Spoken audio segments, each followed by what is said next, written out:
I still remember the quiet electricity of that moment, the kind that hums beneath your skin when you realize something small might actually be the beginning of something vast. When I stared at the screen, cursor blinking, knowing that the $1,000 in my account was not just money, but possibility, not just numbers, but a test of who I was willing to become. And so I began, not with certainty, but with a willingness to act, moving through 10 steps that felt almost insignificant at first glance, yet would later reveal themselves as the architecture of transformation. Starting with step 10, the least important yet strangely symbolic, choosing the platform. Because while everyone obsesses over whether it's stocks, crypto, or a side hustle, marketplace, I learned that the platform matters far less than the person using it. And still, I chose one that felt intuitive, simply to remove friction. Step 9 was setting a timeline, not because time constraints magically create success, but because declaring, even loosely, that I would review my progress in 90 days gave my actions a container, a sense of rhythm, like telling a story with a beginning rather than drifting endlessly. Step 8 was deciding how much I was willing to lose, which felt counterintuitive at first. Why focus on loss when I wanted gain? But I discovered that defining my downside liberated my upside, because fear shrinks when it is named affordability. And with the 1,000, I told myself I could lose it all and still be okay, and that honesty made me bolder. Step 7 was ignoring the noise, a step far harder than it sounds, because advice is everywhere, loud and confident, yet often shallow.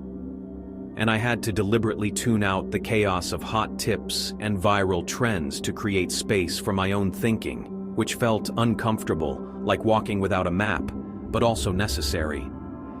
Step 6 was starting small, within the small, breaking the $1,000 into portions instead of treating it as one dramatic bet, because I realized that discipline compounds faster than luck, and allocating, say, $200 at a time gave me room to learn without burning everything at once. Step 5 was tracking everything, not obsessively, but honestly. Writing down why I made each decision, what I expected, and how it actually turned out.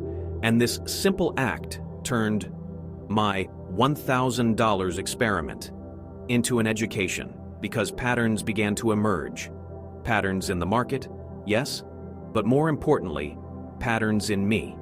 Step 4 was choosing growth over ego, which meant admitting quickly when I was wrong, resisting the urge to double down just to feel right, and instead reallocating based on new information, a humbling process that quietly sharpened my judgment. Step 3 was committing to consistency, showing up again and again, even when nothing exciting was happening, because most of the real progress was invisible, incremental, almost boring. Yet it was precisely that steady engagement that separated intention from outcome. Step 2 was investing in knowledge alongside money, because I realized that the best return on that $1,000 would not come from a single winning trade, but from upgrading the mind making the decisions. So I read, listened, studied, and questioned, turning curiosity into an asset that appreciated faster than any stock. And finally, step 1, the most important, the foundation beneath everything else, was deciding that this was not about the $1,000 at all, but about becoming the kind of person who can take any amount of money and multiply it with clarity, patience, and courage. Because once that identity shifts, the numbers eventually follow. And somewhere along the way, something subtle but profound happened. Something I didn't expect when I began this journey, thinking I was trying to grow money.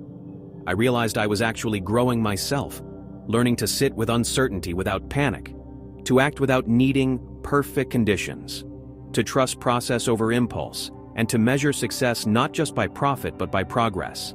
The $1,000 became less of a resource and more of a mirror, reflecting back my habits, my fears, my discipline, and my potential. And as I continued, I noticed that the real compounding effect wasn't just in dollars, but in confidence, in clarity, in the quiet conviction that I could navigate complexity and come out stronger. By the time I looked back, the number itself almost didn't matter anymore, because what I had built was something far more durable than a balance.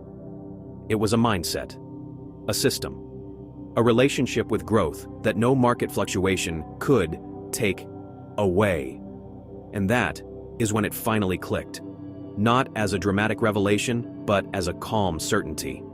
The true return on investment had never been the money I made, but the person I became in the process.